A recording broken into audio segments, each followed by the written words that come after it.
Hello, everyone, and welcome to Beginnings, the show that asks, where do creative people come from?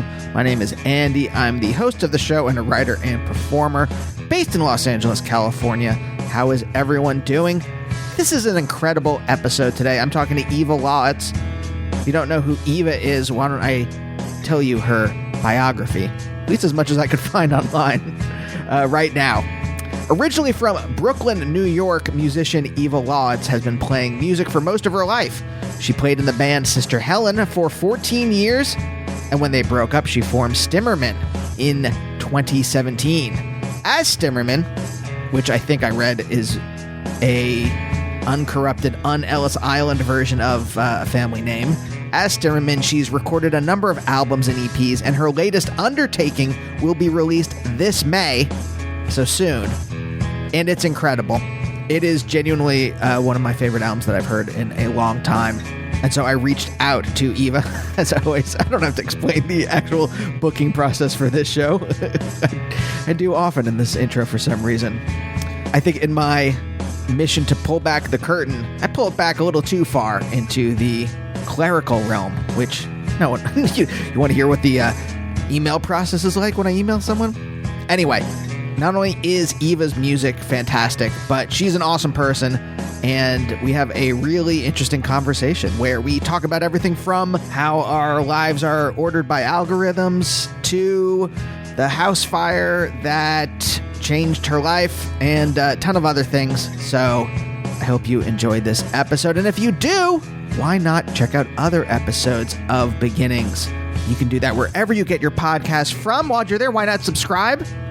Why not write a review if you're on Apple Podcasts? It really helps people find the show. While we're at it, I'm on Twitter and Instagram at Andy Beckerman. I have a free philosophy Substack.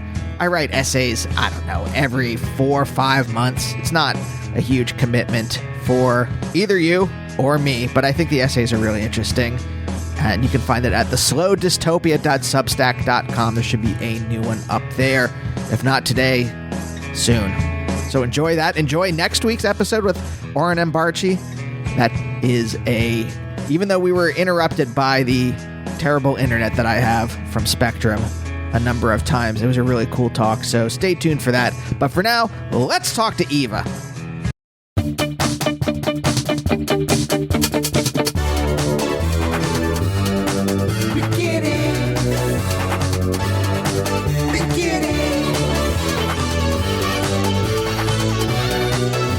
Wait, first of all, Eva or Ava? I want to make sure I...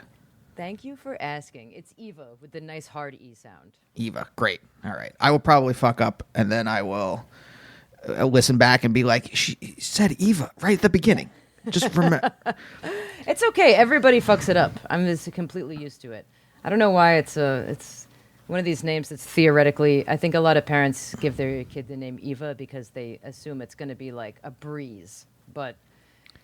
3 letters, 2 vowels, nobody gets it right, you know? They forget there's the European kind of Ava, like the Germanic, Bavarian. We're in Berlin hanging out. It's the 1970s. There's terrorist groups planning things. Berlin in the 70s, who wouldn't want to be there? Munich? But wait. Everybody loves Munich. Are you from the Hudson Valley originally, or this is just where you have ended up because Brooklyn is incredibly expensive? I'm from Brooklyn originally. I'm a born and bred Brooklynite, and I moved out here in May. It is partially because it was very expensive. You know, it's too expensive to live in New York. I mean, I know people do it. Lots of people do it. Most of the people I know do it. But the other thing about it was just that I've always lived there. You know, I lived in New York my whole life, and I was just starting to feel like a townie. You know what I mean? Not really, but go on. I just always I've also been doing music my whole life. And I've been in bands since I was in the 6th grade. And a lot of people that grew up in New York and were in bands in 6th grade are still in bands in New York So I'm just constantly running into people that I knew when I was 12. And I just started to feel like it's not good for my personal development to just be in the same environment and around the same people that I've been. And I'm also doing all the same stuff. Like, I essentially live the same way I did when I was 12, but with a few minor adjustments. But a lot of it's the same. So there were other reasons too, but for that reason, I decided, sometimes you just need a change. Sure. Except for New York as the place to live. My wife is from Harlem, so same kind of thing as you, lived there for her entire life. And we only moved to Los Angeles because this is where work was. Yeah. And for no other reason. I mean, Los Angeles, look, I won't go in. I go into it a lot, but it's a awful. I was about to say city. It's not even a city. It's an awful Frankenstein suburb. So, okay. It's just a bunch of lines. Yeah. It's a bunch of fucked up lines.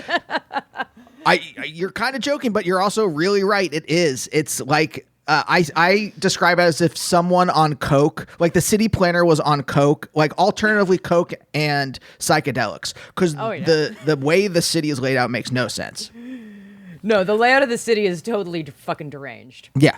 I mean, it's, people always rag on Boston for the city planning being deranged because, it was literally, they just paved over where cows were walking. And that is deranged. But LA, I remember, probably the second or third time I went to LA, I was on a tour and we were going across, coast to coast. And that was the first time I had driven into LA. And, you're just in the desert for so long. Mm-hmm. And then all of a sudden you're in LA. I was just, what the fuck? This shouldn't be here. Mm-hmm. Whose fucking idea shouldn't. is this? You are right. It should not be here. It's not supposed to be there. No, anything west of the, I don't know, I'm bad at geography. Anything west of where it stops being green should not exist. Yeah, I know. Really, really bad. I mean, yeah, depending on how far north or south you are. That's like kind of a lot of the country is the desert. And the other thing is the promise of this town, weather-wise and all this other kind of stuff, has been upended because of climate change. So, like right now, it's rainier. It's been rainier here for the last year than it has been the entire. I've lived here for a little over 5 years now. And just in the last 6 months, it's been rainier than the previous 5 years. I believe it. Then what is the good of this town? Yeah. It's a terrible place to live. It's difficult to navigate. It's not even warm and sunny all the time anymore. Yeah. I always, the only reason I'm ever in LA is for music stuff. And I feel like when I'm doing it at like a low is the wrong word, but when I'm doing it at like a DIY kind of level, I'm like, all right, LA is all right. There's some freakazoids here. This is pretty cool. But whenever I do a show in LA that like portends to be the thing that LA is all about, right? Like it's a bigger show and there's some industry there. I'm just like, fuck, this is so like, I can't, like it's not bad at me. It's not bad to me, but being around this kind of person who is like they don't care about their own personal like will or their own they don't care about the effect they have or like what's going on in their own life and perception. It's just all about proximity to the collective perception of importance. And it's just like it just makes me so sad. Like, yes. Well, because it used to be that someone I don't know about necessarily the music industry, but let's say someone in an A&R position or someone who's like a development executive in TV or film or something like that would have their own taste. And then they would go by their own taste and be like, oh, this, and that. Now, more often than not, it is someone who got the position purely because of nepotism. And nepotism is there's nothing discerning about it. So you might get good people. Like I've worked with plenty of really good people in this industry who got their jobs because they knew someone. Okay. Yeah. But it also, with just as much frequency, grabs people who are unfit to do anything. Oh, absolutely. Like, I wouldn't trust some of these people. I used to work in supermarkets. I wouldn't trust them stocking the milk in the back, let alone, giving me notes on a television show or something like that. Oh, yeah. So the like dominance of nepotism and the dominance of corporate culture has created a class of people who have no taste and therefore can only understand things through the lens of other people, and what they use as their barometer is just what they see on TV or on Instagram if it has enough. Yeah. If it has enough followers or whatever like that. And that's their only way. That's their only barometer because they've never developed anything else. Never developed any taste. And like, maybe I'm entering my generational crust or something, but like I do, like, as we get more into like the algorithmic dictation of like aesthetic, then like it's like trends they just get more and more meta. And in music, especially, like, musical trends are already based so much on like legibility, right? Like how, like, ease of understanding, ease of legibility, like what kind of tropes we're leaning on that make a wave of aesthetics digestible. But that seems to be getting more and more dumbed down. But of course, the flip side of that is that like right under sort of the mainstream tastes is an increasingly deranged and more accessible independent world, I think. I don't know. I wonder if it's the same. This is the thing. Yeah. I wrote a essay or something. I can't remember what. It might have been for Dusted. I can't remember. But a long time ago, I was looking at New Weird America. Do you remember that? That was like all of the weird folk music from the like early aughts. Oh, yeah. Kind of based around the Brattleboro, Vermont indie folk scene. And I realized reading the article that the writer, it was in Wire magazine, and the writer had created this term and created the fact that it was a trend in the first place. Yeah. Because they just picked out a bunch of bands that they saw doing kind of similar things and then gave it this genre term, New Weird America. And it all if that writer had not written that, maybe people would have seen some bands doing similar things, because obviously stuff comes in waves.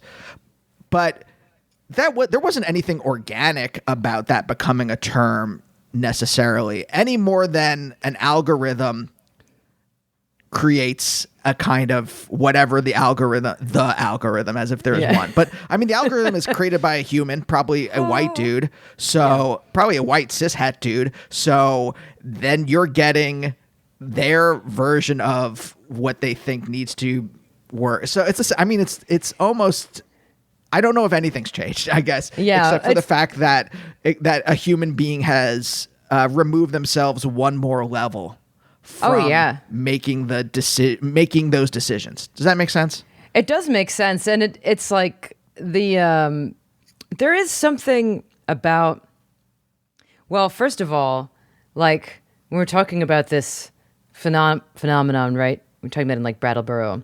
I mean, do you think movements do happen organically? Of course. Yes. But like when we talk about like genres or like terming things, somebody groups a bunch of shit together and then terms it, right? Yeah.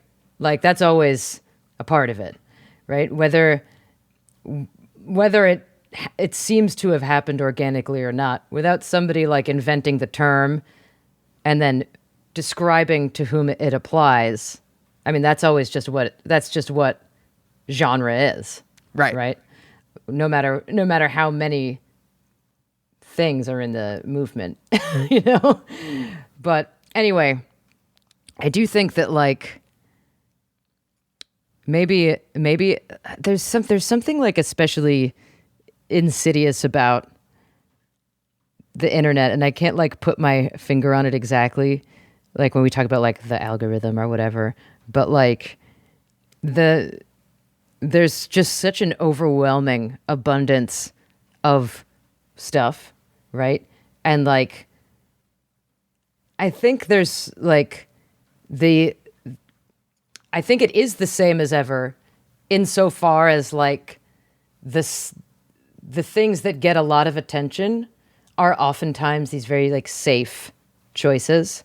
And then at the same time, the things that get a lot of attention on the other side are like completely fucking ridiculous and like totally bonkers and off the wall, right? Like freakazoids are always, they're just going to be drawn to like the most insane thing they can see. And if they can find it. If they can find it.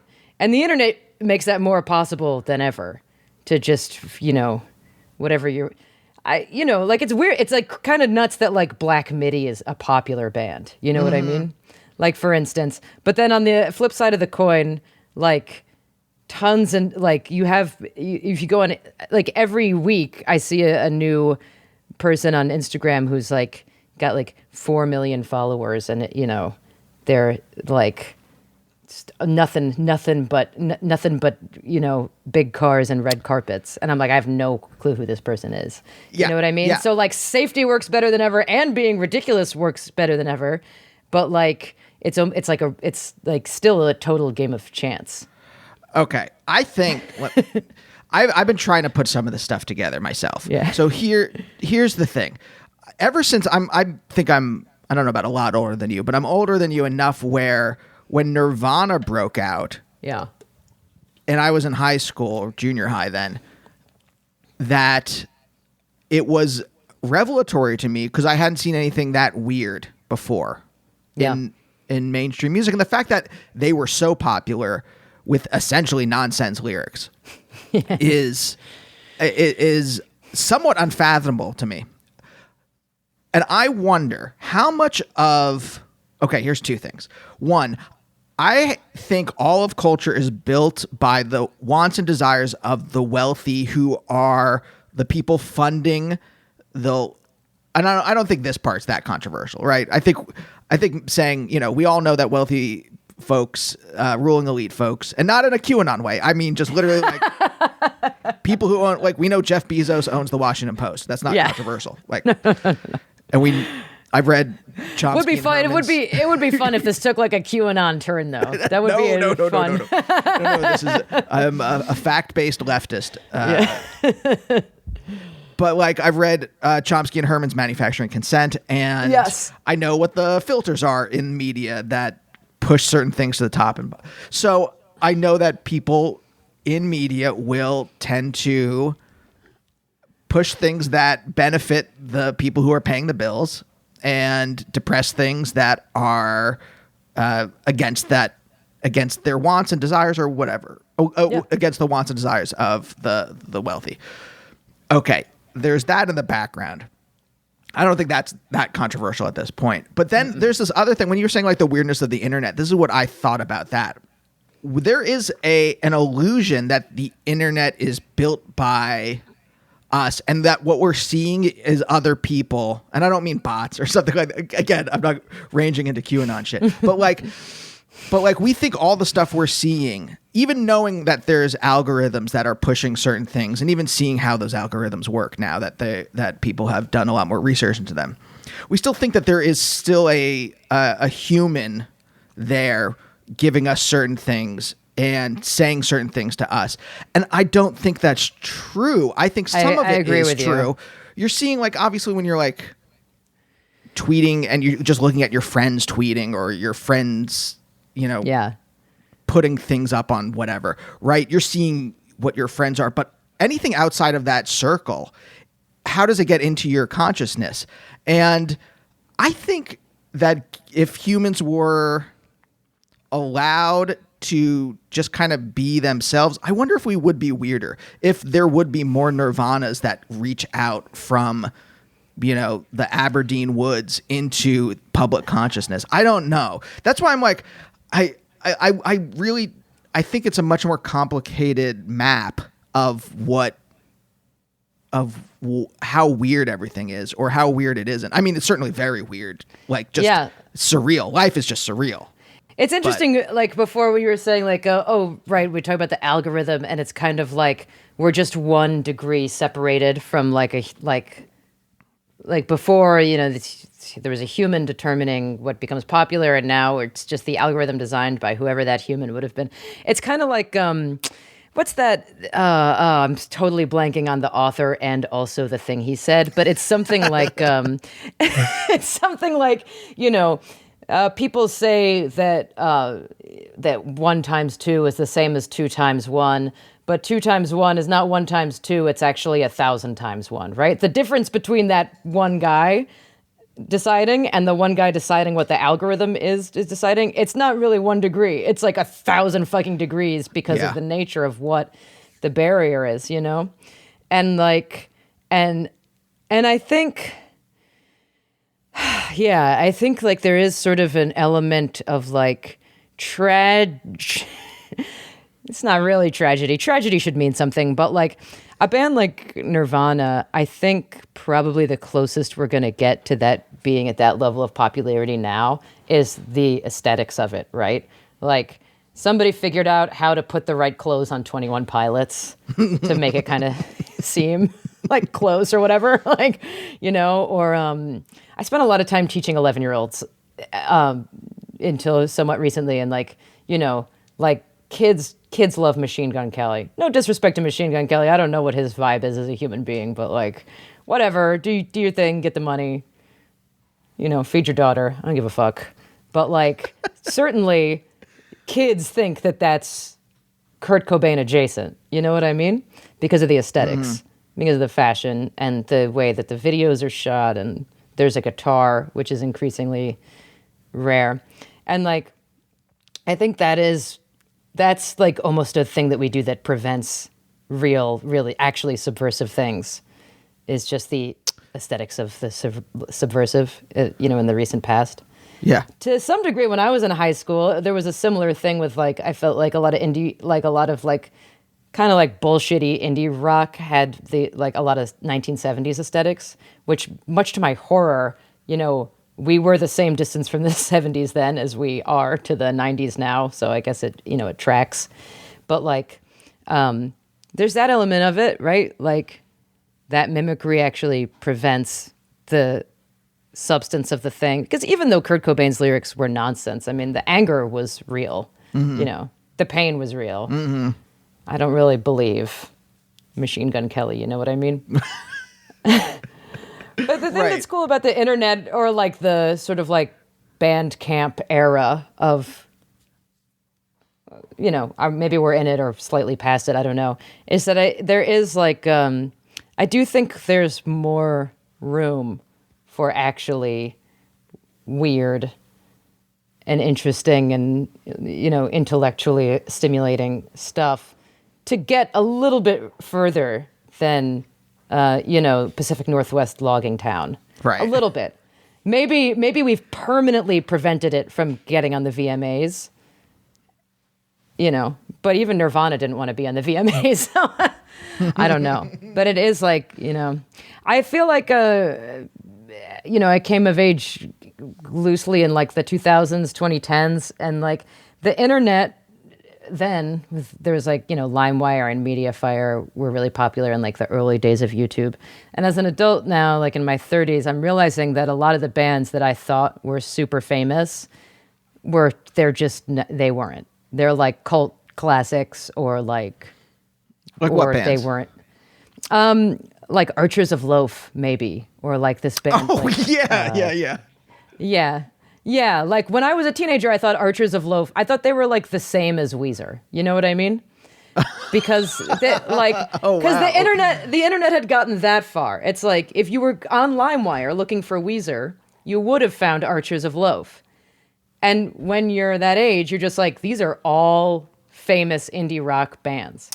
This happened to be like 2 months ago. I was like looking for like live videos of Archers of Loaf, and I was like, why are they all in empty venues in like Indianapolis? And I was like, oh, because they weren't famous. Because they didn't make it. Like Eric Bachman did a living. This is great. I would love to see him, but he did a living room tour, and I think that's a wonderful way. But like, if you are judging it in terms of mainstream dollars, that there's a wide gulf. I remember, I thought at least that like the larger indie bands got into public consciousness in some way. I mean, Pavement played on the Tonight Show once. And then I was in, I took let's see here. What was it? It was like an early, when I moved to New York to do comedy, and I started taking classes at UCB, it was like maybe 101 or 201 or something like that. And there's a warm-up called Hotspot, where basically you get in a circle and one person jumps in the middle and starts singing something, or there's a suggestion, and you start singing whatever pops into your head based on that. And then someone's supposed to take over for you, and then it morphs into a different song, like whatever that song. And I just didn't know a lot of, I'd spent at that point 15 years just listening to indie rock and weird jazz and just crazy weird shit sometimes. And so I didn't have like a public repository in my brain of Ariana Grande or whatever. Yeah. And so people were doing that, and I jumped in with like a Pavement song because that's what popped into my head. I'm like, oh, well, they'll know this at least. Just silence. No one knew what the fuck I was singing. It was like Summer Babe or something. Like, I'm just like, oh, this is, well, they're one of their popular hits. They'll know this.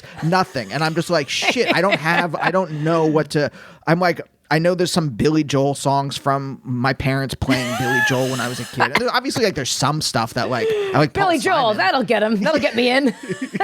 Well, that's where I was like, shit. That'll like, get the kids on board. I started, whenever we started to do Hotspot after that, I just sweat. Because I'm just like, I don't know any of these songs and I don't know what they're like outside of Happy Birthday or the Perfect Strangers theme song or some shit like that. I just didn't know what to do. And so, and that's what really, I appreciate that.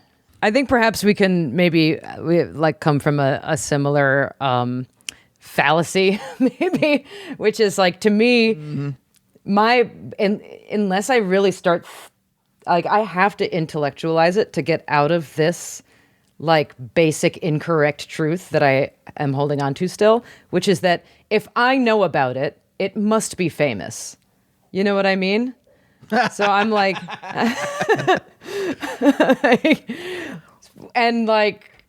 the truth is, like, I have like medium obscure tastes. I'm friends with a lot of like true avant-garde fucking people who are like real deep down the rabbit hole of stuff I honestly just don't have the patience to investigate. And I'm also like, you know, again, like when I'm like looking at the internet and I'm looking at like musicians who have like millions and millions of followers, I'm like, how have I never encountered this until I went looking for it?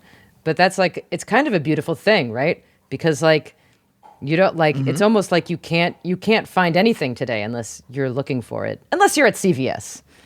Then right. And then the music, you can hear it, but if you probably can't find the toothpaste, you know. I was about to ask him, wait, what do you mean? And then I'm like, because I've gotten to this point in my life where I have a knee-jerk agreement with someone if we're vibing, and then I'm like, wait, I don't think I understood, but that I understand exactly. Now Hold I understand exactly what you mean. But here's the thing, you know, one of the things I'm very interested in on this show is how did your psyche form in such a way that you were able to deflect a lot of this stuff where it didn't get into your, I don't know, cerebral cortex. I don't know the anatomy of the brain, but it did not penetrate your personality in a way that you ended up being like, no, I totally know. I really grabbed right now for a popular singer outside of Ariana Grande. Yeah. Ice Spice there. Ice Spice, new rapper coming up. Yeah, I was trying to think of like tropey names of what's popular right now, and I was like, I don't even know, like, I don't know, X2946 or somebody like New that. York Bronx drill rapper Ice Spice. But like, how did you form in such a way that it didn't get in you?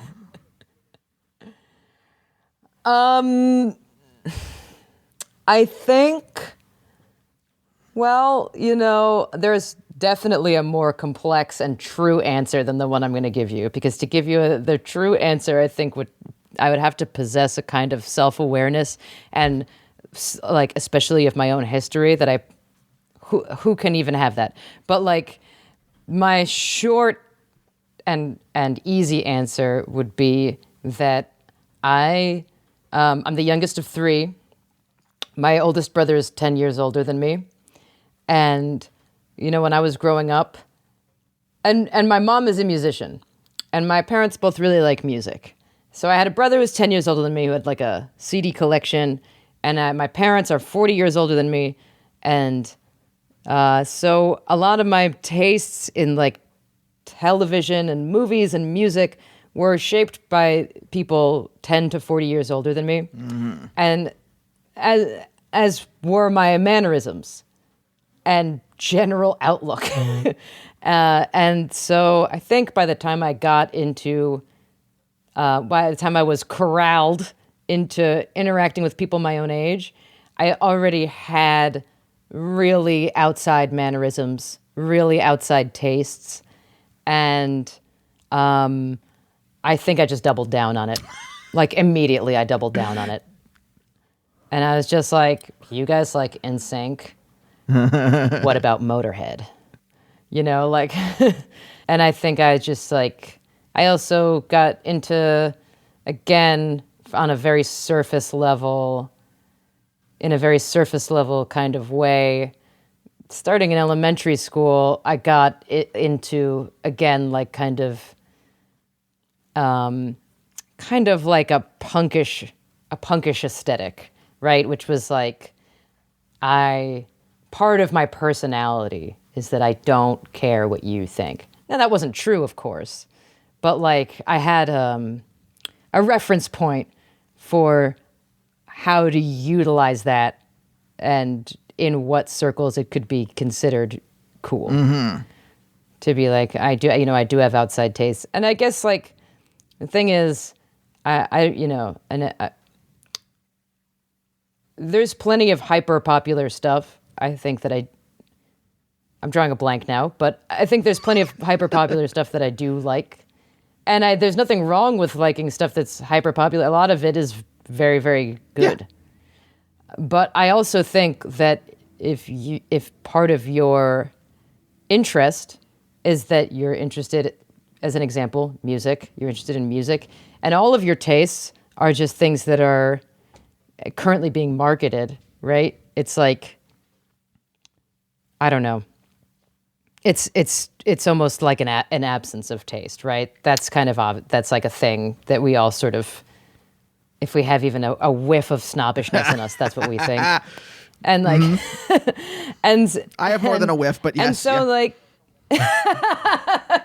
and so like, I don't know, just from a very like an early age, I was like almost, if I heard something that I knew was really popular and I liked it, I almost like flagellated myself. I was like, oh, so pedestrian. What's wrong with me? This coat feels warm and familiar to wear. Yes. But mercifully, I'm growing out of that because it's not. Rihanna helped me. Rihanna helped me get out of that. I was like, anti is really good, and everybody loves it. Yeah. Yeah. And then from whenever that was, like 2016 or so, then I was like, you know what? It's time to stop being a snob. But I'm not sure how, the damage is done. So. Yeah, for sure. I think when I was younger, I was so obsessed with, not obsessed, what a awful word. The people that I was around had to have the same musical interests as me. And if they didn't, or like a girlfriend, I'm like, oh, well, you don't. I didn't judge them, but I was just like, oh, well, this is liking the same things is the basis of our attraction. And then I met my wife who has veto power over the music we play in the car. Like any track she's allowed to know. And then she hates the music. We like a lot of film and TV that are the same. Some. And then when it gets into like indie films or avant-garde art films or something like that, she's like, fuck off. No. So like and we deeply love each other. So I like once like that happened and I'm like, oh, I don't have to have the same aesthetic interests as the people around me. Then I relaxed a little bit and I was like, okay, I can listen to Beyonce's I can listen to Formation and it really, and which is I think a genuinely good song and like it in the same way that I can listen to a Steve Reich composition and enjoy it and not or I don't know, a lot of stuff in the same camp as Formation, like I don't know, it's like, and I sincerely do not mean this in a denigrating way, but like it's good the same way that like a chicken McNugget is good. You know what I mean? Like, it's fucking delicious. And like a team of our best minds work together to get that, to get the bliss point, you know? And they got it. And fucking God bless, you know? It is insane sometimes to see the number of people that worked on a song like that and all the people who are getting paid because of this one song. I was thinking about that the other day. Where was I? I was, where was I? I think I was in a cab. I was playing a show, and we were on tour, and they sent a car to pick us up from the venue, take us back to the hotel. The driver had on the radio. I don't listen to just like the radio that much. Fucking Uptown Funk came on. And I was just like, I mean, it's been a while since I really looked into it, but like there was at one point where I got like I was like really into reading about the creation of Uptown Funk, you know, because they made it over the course of like 5 years and like threw the whole thing out and started all over. And like, I hadn't heard it in a few years, and I was listening to it in the car. I was just like, yeah, you know what? Like the attention to detail is kind of amazing, you know? It's like a little Rube Goldberg machine of a song. Yes. Sometimes a lab-grown abomination is a Frankenstein. Sometimes it is. You know what? I started the metaphor and I threw the football and then ran down the field and I'm like, I'm going to catch this football. And then I could not think of a lab-grown abomination that's a good thing. I guess the book Frankenstein. Okay. Sometimes the lab-grown abomination is the movie Frankenstein. Sometimes it's the Frankenstein from the book who's not a crazy monster. Well, kind of, but very, not, very true. Not babbling. So your mom, was she a professional musician or she was around the house she would pull out a cello? She was and is a professional musician. She's an oboist. She plays the oboe and the English horn and the Baroque oboe called the oboe d'amour. And so when I was growing up, she played in a lot of Baroque groups, and she subbed in the symphonies, and she played in the Broadway pits, and like, are you familiar with the oboe at all? Yes. I mean, ish, but not. You know, it's this, you're aware of the sound that it makes, and you're aware that it's you use the double reed, and it's the thing that the orchestra tunes to. So, my whole life I grew up with the sound of my. Oh, okay. Yeah, I grew up with the sound of my mom. Oboists, many other kinds of woodwind players too, but especially oboists and bassoonists, double reed players, they make their own reeds. So my mom had this whole setup of like raw bamboo and razor blades and like these weird little machines that look like those old school credit card machines for shaving down the cane, tying it up with thread, all this shit. And the reed, they have to sound a perfect A440 because that's what the orchestra tunes to. But you can check it out later on your own if you want. But the sound that the actual reed makes when it's not in the oboe is absolutely grating, like nails on a chalkboard kind of sound. So I grew up in a, people say, oh, you grew up in a musical household. Like, what an advantage. And it was totally, absolutely, yes. But like at the same time, I also grew up just round the clock, just the sound of like, you know. I'm reading this book now, Slumberland by Paul Beatty, Beatty. And I've heard it's good. It's fantastic. The main character has what he calls a phonographic memory, and a lot of his life, he's a DJ, and a lot of his a DJ like Girl Talk or someone like that. He puts together things. Yeah. And a lot of his life has been based on trying to cover up this memory of this sound he heard as a child that he can't get out of his head. Ooh. And that when you said that, that I'm like, oh, I wonder if you've had constantly hearing the bear read. Yeah, the bear when you were a child, you're like, I got to get this thing out of my head. I got to come up with my own music to cover this up because it's driving me fucking insane.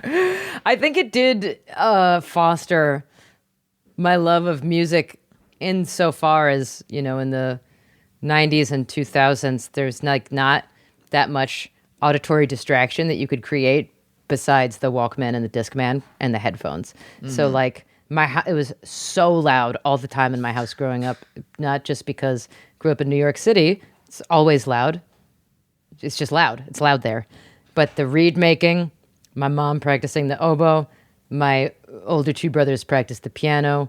One of them also played the trumpet. Just loud all the time. And everybody in my family is a screamer too. It's just screaming.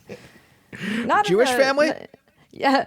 What gave it away? Yeah. I'm just like, it sounds like minus the music, that sounds exactly like my household. Yes. Yeah. Oh yeah. And it's not like abusive screaming. It's just like, you know, it's just like, no, it's just I don't know. Everything is I know this. So again, it's a warm coat I'm putting on. It is so. What time should I start dinner? That kind of thing. Just yelling like my dad could walk down the stairs to ask me the question, but instead screaming from the top floor of our house in suburban Pennsylvania. Just like, what time do you have to go again? Yeah. Just like, even as an adult, I was just over at my parents' house, and I was just like, my spidey sense is tingling that I'm being talked to. I just open the door, somebody's down the hall on a different floor of the house talking to me. I'm like, how do you imagine that I'm hearing you right now? But anyway, yeah, you know, it's like I have had in that era,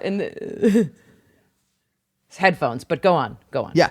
No, I've had to, like, as an adult, be like, instead of yelling across the apartment to my wife down the hallway, be like, you're allowed to walk. You know what? You can expel the calories to walk down the hall, and in a normal voice, ask her the question you need to ask her. You can text her. You know what? You can text. You can text someone across the apartment. It's not great. It's dumb, but you can do it. Yeah, it's better than screaming. You can text. You can text now. So when I was in 6th grade, the house I grew up in burned down. It was an electrical fire. It's like, you know, those old houses they built in the what part of Brooklyn? Park Slope. Okay. So my parents, you know, they had a brownstone that they had lived in since the 80s, and it was built in the 19th century, and the wiring was bad, so it burned down. But the insurance paid for the house to be, you know, rebuilt on that same property. So they rebuilt the house, and it was rebuilt much nice. It was like a little dumpy when we were growing up, and they rebuilt it to be, you know, quite nice. But in an attempt to solve the screaming problem, they had an inter-room intercom installed. 1,000 times worse. 1,000 times worse. Because now it's just like somebody in a room is just pushing and still screaming into the intercom. So bad. Wait, what? Sorry, do you mind if I ask the fire? So there's electrical fire. You're sure. At home, or you? I wasn't at home. It was so I was in 6th grade. My oldest brother had already moved out at that point. and my middle brother was in high school. My middle brother and I both went to LaGuardia, the performing arts school, and he had a performance that night. He played the oboe as well in the symphony orchestra there at LaGuardia. So we went, and we had just taken our seats in the auditorium waiting for it to start, and my parents got the call, that the house was burning down. So we left immediately and went there, and sure enough, it had burned down. But, I do think about this from time to time, because this was like, I was in 6th grade, and I violently didn't want to go to this concert. I really, really, really wanted to stay home. And the fire started in my room, actually, with an explosion. So I think it's very possible I could have been dead, which, you gotta give it up to the parents for making you do stuff. Well, sure. I mean, when the choices are burning to death or going to your brother's recital, then yes, I think I will give it up to my parents. If you don't go to your brother's recital, you could die in a fire. It's like, yeah, it's like sometimes they're right.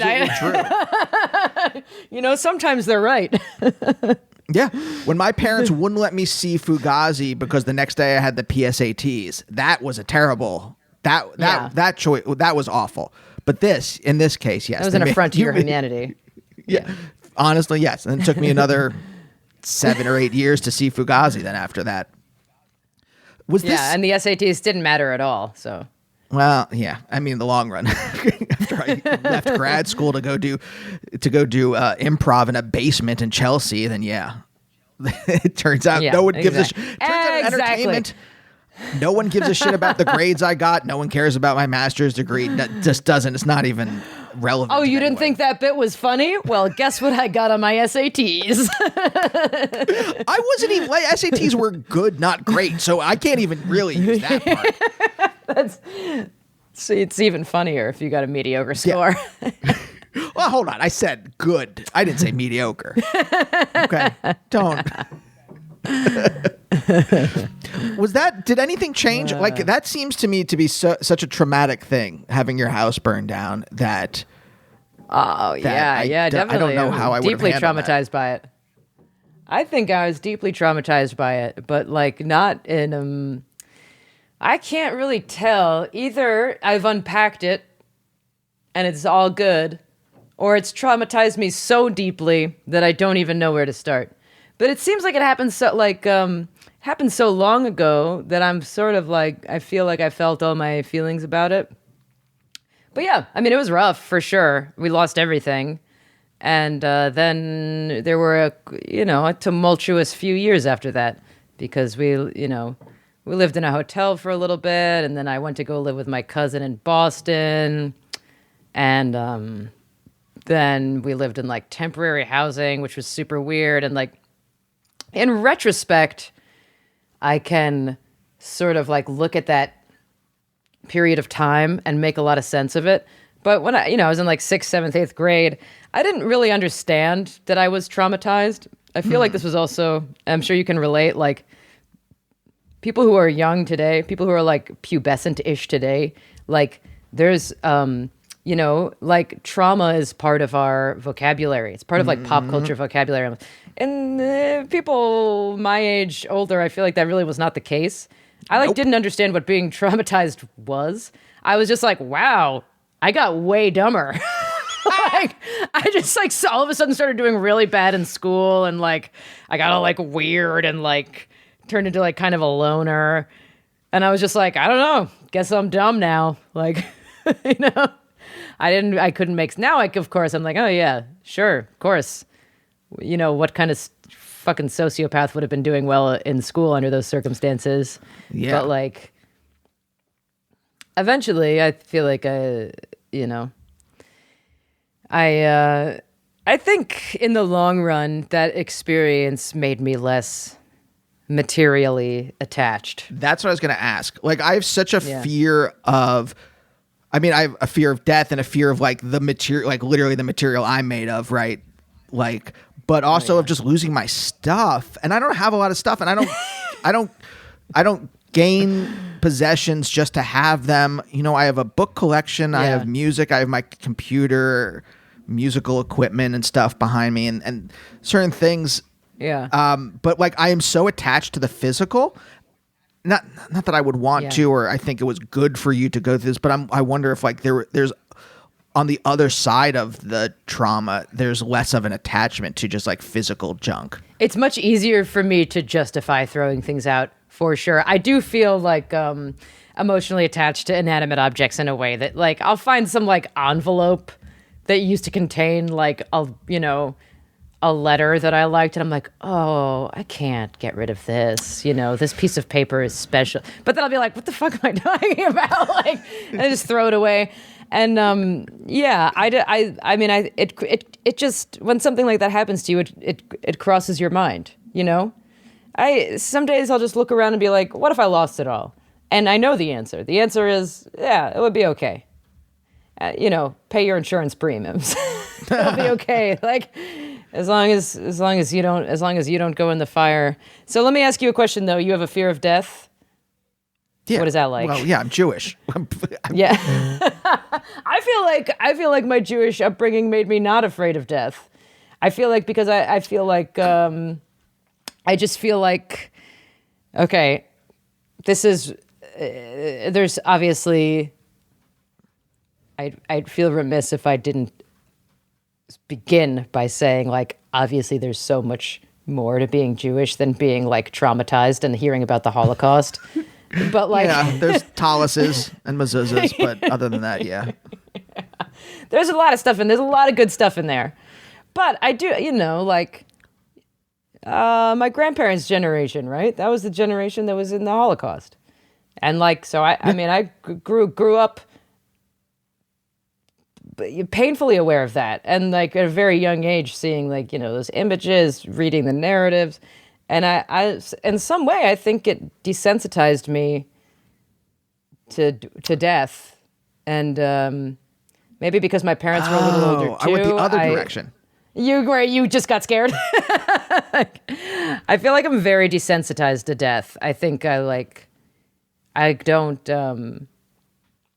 there's a part of me, maybe there's like a shred of fear of death, which I think is like, has cultivated my desire to create songs and music and whatever, which is like, I guess I'm sort of hoping that part of me will live after my death, which I think intellectually is like silly, but if I'm being real, that's what I'm doing, but other than that, I don't know. I just, it's like that phobia I think is absent. I've been trying to make a joke about legacy. I'm still trying to figure out the formulation, but the thing I think about a lot is Einstein, who revolutionized physics, right? Yeah. And if you asked most people who he was now, or even, yeah, I think that would be it. Because like, I think most people don't even, maybe they might know E equals MC square. I don't know if most people could explain it, but like most people be like, oh, he was a scientist, or he was the guy on that poster in my girlfriend's dorm room, or whatever, right? The white crazy hair, and he stuck funny his tongue guy from out. the poster. Yeah. Yeah. And I'm just like, yeah, it's the legacy. same. I'm like, that's what I'm worried about. Like, no one's gonna, the most famous scientist of the 20th century, and no one knows who the fuck he is anymore, except for a handful of people. I'm just like, that's why legacy, I'm just like, I can't control. Like, I'm getting to this point in my life where the things I can't control, I'm just like, all right. There's a very limited amount of things I can control, and the creative process for, within whatever happens with my own body. And then when I hand it off to someone else, I can't control it. But like, at least this creative process, and that's it. That's the sphere that totally encompasses that. I think that initial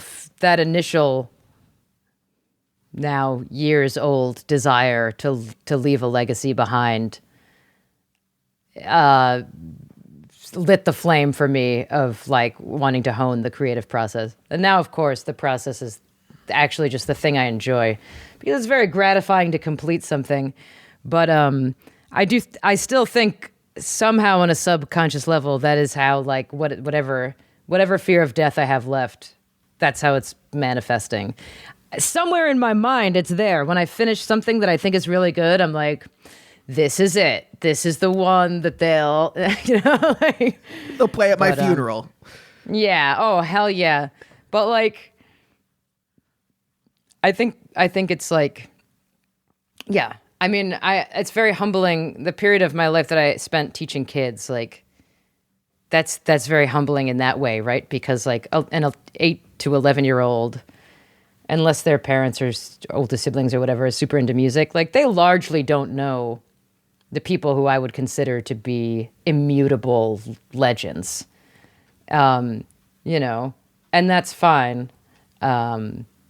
And it also is like a wonderful reminder that like we will all be forgotten. But then also you have the case of like Archers of Loaf, where I'm like, yeah, in the 300 years, whatever that version of LimeWire is, maybe some kid is looking for like, something good, and then they happen to, whatever the futuristic version of a corrupted MP3 is. That version of my music will reach them, and that's how I become immortal.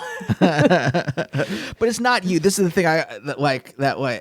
This is what this realization finally just gave me some little bit of peace, where I'm like, nothing. I just have to be happy with the things I make, and I'm happy if they affect other people. If if they do something, if they inspire an emotion, whatever, in other people. But I'm still dead at the end of the day. At the end of this, yeah, right? There's nothing. And that makes you afraid? Einstein's still dust right now, right? It doesn't. Yeah, he's dead. Whether people remember him or not, he's dead forever, I think. Yeah, yeah. Maybe in some quantum realm, which he didn't even believe in. Yeah, very, very true. But the thought, I mean, I'm not saying this, and I don't mean to be glib. But you're not interested in your death? Are you only afraid of it, or are you also interested in it? I'm like very much in a morose, grotesque, morbid way. I'm interested. In what way? Like how? Well, look, I mean, you only get to do it once, right? You're only going to die once. You really got, it's a lot of suspense to find out what happens, I watch videos on 4x speed because I'm like, come on, show me what happens at the end. Show me. Tell me how it ends. I'll go back later and look at the details. You don't get that option in life, You gotta fucking, you gotta wait for that ending to find out what that last glorious moment of consciousness is like. And personally, I'm like, I'm excited about it. About you're not excited about the act. You're excited about finding out. Yeah, I'm excited to find out what's question mark. Yeah, finding out question mark. Maybe you don't find out anything. Maybe it's consciousness is exactly like this, and then it's abruptly over. Or I don't know. Maybe it's not like that. I don't know. Nobody knows until you're there. That's the thing, though. I have my suspicions that it's just that it's just over. It's just over. Closed. Yeah. So I can, as much as I think Woody Allen is kind of a piece of shit, I can understand where he's just like, there's nothing else after this. Yes, I guess I'll marry my stepdaughter or whatever. Like that's fucked up. I get that. If you really do deeply believe that, then sure, you're going to do fucked up stuff on Earth because who gives a shit? Yeah. I don't think I believe in like an afterlife, but I do think that probably the moments of your life approaching death are probably very different from every other moment of your life. I would assume. I would assume that the body knows it's dying and it gives you a different experience. Maybe. Do you crave unique experiences? Do you need randomness in your life, or are you someone who enjoys the routine of existence? I'm a little bit half and half. Like if my routines get disrupted, it really aggravates me emotionally. But at the same time, I need an amount of like stimulation that it's just totally out of control. Like I need new stuff. I need new experiences. Yeah. But like if I've decided that today is going to be a day where I'm like in my little routine, if something comes along and disrupts that, I'm like a fucking wreck. You know? Yeah, me too. So what's that about? Today, for instance. What's that about? What's going like What's that about? with you? I don't know. Yeah, I've never like actually looked inside for myself, but like, what about you? Are you asking like where it comes from or what it means or what's the question? Both. Both. I'd love Both. if you have any thoughts on either or both. I do think part of it is inherited. When I look, for instance, at my father, I see a lot of that, what I've just described in him. For instance, he really expects, despite one could say a lifetime of proof otherwise, he really counts on things working as advertised. You know what I mean? Like, if the MTA train schedule says that F train is coming at 2:17 and he gets there at 2:16 and it's gone, he's like, what the fuck? You know, like, and that's like, you've been in New York decades. You must know that it's not going to work out that way. But that routine, that schedule, that mechanical kind of expectation, that allows him to work in the world. That's how I feel about myself. Like, if I'm expecting something to work and it doesn't work, I have a very tough time with it on an emotional level. And I think some of that is like just nature. It's like some twisted little piece of DNA did that. And also being raised by somebody who believes that certainly helps. As far as like needing a lot of stimulation and like new experiences, I think a little bit of it is from, you grew up in a screaming house, so you know, like you just get used to auditory overstimulation, and like there's moments where I'm like, I need it to be silent right now or else I'm gonna cry. And then there's other times where I'm like, why isn't anybody screaming? And that's when I'm like, it's time to make a song, you know? So yeah, I'll be the one today to scream. And that's certainly part of it. You know, another part of it is, again, thinly veiled fear of death. Because as I wouldn't call it a fear of death, but every once in a while I do get an intimation of my own mortality. And I'm like, I should jump out of a plane because one day I'll be too old. You know? Oh, interesting. Gotta go do it because I'm going to be dead like that, you know? Even if I live a nice, long, full life, which I would like. Yeah. Yeah, that's interesting. That impulse in me is the one that pushes me to make things, or at least make things on a more timely regimen. Whereas if I don't have a deadline, I'll just write a little bit here and there. And then like the writer strike is coming up and I have a script due. And so my wife's manager was like, you gotta get this. You have until May to have this approved, or else you guys are fucked. So I'm just like, oh, okay, well, there. Now now I'll get this done in an hour, whereas I would have just let it go for a week or so otherwise. But it's my best work, I think, has been with that, even self-imposed deadlines. You know what I mean? Like, I'll do an exercise like that intermittently where I'll be like, I have to write, every day I'll write a song, 15 minutes, that's it. 15 minutes, I got to finish. Or like, I have to make a complete demo. I'll give myself 4 hours, start to finish, or something like that. Always the best thing I've done. You know what I mean? Because of like, I think it's those, you know, that neurology is related. It's like, I got a time limit. We got to do it. We got to make the best shit ever. You know? Yeah.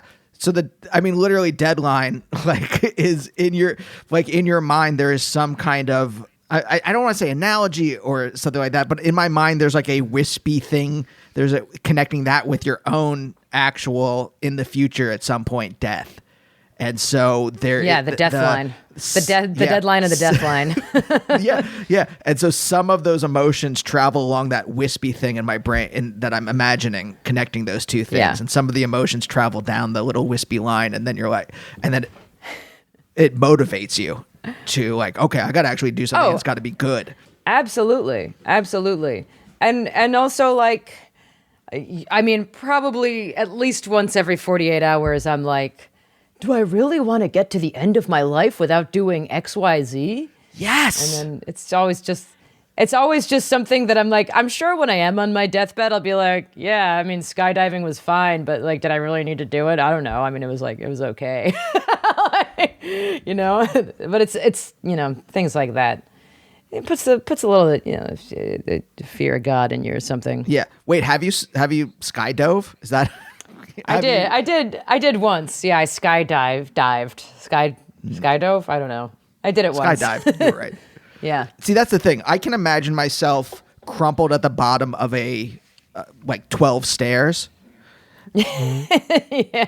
Like walking down, I'm just like gripping the banister, like to the point where I'm turning into splinters, just because I have that in my head. So the idea of like, I'm going to just jump out of this plane and this parachute works or doesn't work. I don't have, you know, we can check it. We can do all the safety checks in the world. It could just not work for some reason, or the backup could not work. It's too present. I don't know how I would be able to handle it. I mean, I wouldn't be able to, because I haven't done anything even close to that. The thing is, I'm you know, I hear you. I'm terrified walking down the stairs. I'm terrified parallel parking my car. So I don't know. I think to me, the jumping out of an airplane is like, it's just in a different category. Like when I look at a steep set of stairs, if I'm in my socks going down my own stairs, I'm like, this could be it. Better call my parents, tell them I love them. You know, this could be the end. But like, there's a part of me that, like, you know, when you're like, it's I don't know, it's the same sort of like adrenaline fight or flight sort of thing to me, where it's like, in that, like, when you're walking down the stairs, right? You are conscious or not conscious at each step. And that's sort of like the level at which you're accepting or deflecting the risk. Something to me like skydiving, for instance, it's like the decision to me psychologically has been made when you pay to go up in the plane, you know? Then you're up in the plane. You've decided you're going to jump. When I look out at the ground moving underneath me, it's already, I may as well already be on the ground. You know what I mean? It's just like, it's out of my hands. No control over the situation. I think a lot of the fear of injury, risk, death, or whatever for me comes from a situation where I'm in control. It's like a fundamental lack of respect for my own choices, even if they're subconscious. Whereas like that parachute making or breaking my life, you know, so be it. I don't know. It has nothing to do with me. No, I get that psychology. The same psychology I have doing a live show, where the minute I step out on stage, I'm like, well, this is it. It's going. Yeah. You don't have, whatever happens now, you got to roll with it, and you got to make it funny, or you got to do something. You got to respond to it. Yeah. You don't get to just stand there and be like, huh. You got to be on. You got to flip that switch, man. Huh. Wait, you know, I don't want to keep you too much longer. You got to come back at some point. Sure. But please. Can I ask? I love your new album an incredible amount. And oh, really? Oh, shit. Yeah. I mean, I've been listening to it. I would assume that if I'm talking to somebody that they haven't actually listened to it. No. I'm glad you did. This is the one thing in my life this is the one thing in my life I have not commercialized. So I get to just do what I want with it and talk to people. Like, I don't have to just have someone on to have someone on. I only have people whose stuff I like on. I appreciate that. And I'm just kind of curious because there's thematically stuff that repeats in it. It makes it such a cohesive thing. And I'm curious if you, I usually don't ask people about the stuff they make, but this has just been, I've been trying to figure out. Love it. Did you come up with that conceit beforehand, or was it something that emerged within the creative process that you noticed that you were like, oh, this kind of like might work again here, and so I'm going to repeat this in a different way? Are you talking literally about the little motif, the da da da da da da, that thing? Because it repeats like it repeats another 2 times, right? Like if I'm It's no, you're 100% right. It's the beginning, middle, and end, very literally, of the thing. So I'm always happy to talk shop. By the way, I always enjoy talking about the process or whatever. I've always enjoyed making. It's enjoyed, and it's both enjoyable and a little compulsive. But I think I like to assign thematic elements to my music. I'm trying to break out of it a little bit now because I think it's a little bit of a crutch. But I do think when I'm making a little body of work, like an album or an EP or whatever, I do want there to be a couple layers on which, in which it can be enjoyed.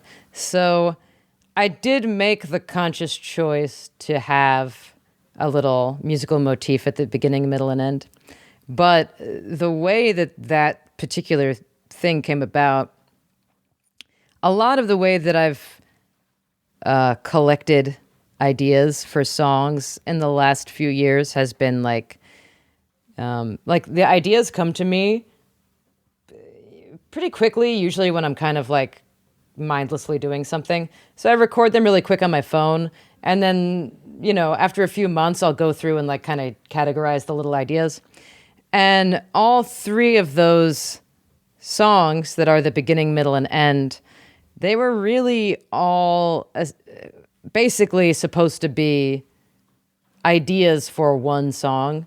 And I liked, and normally in that situation, I would just kind of toss out whatever idea I liked the least in the interest of making the song concise and legible and intentional and all that.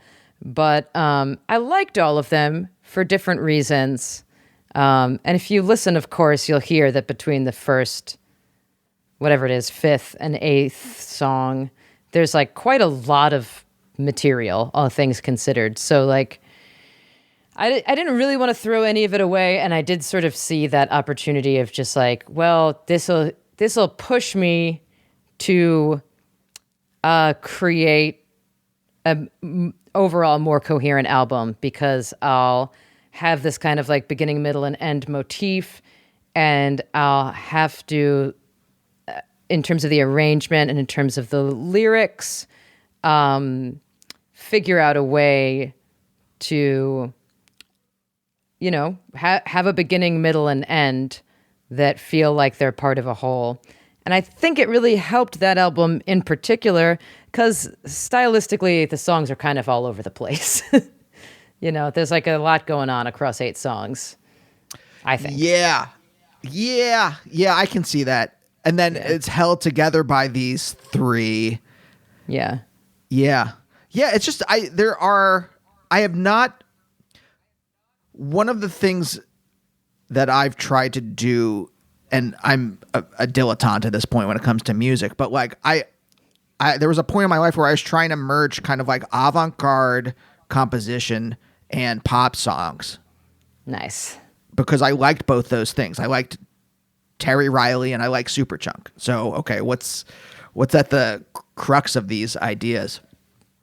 And this is such a, like, to me, I'm like, this is such a complete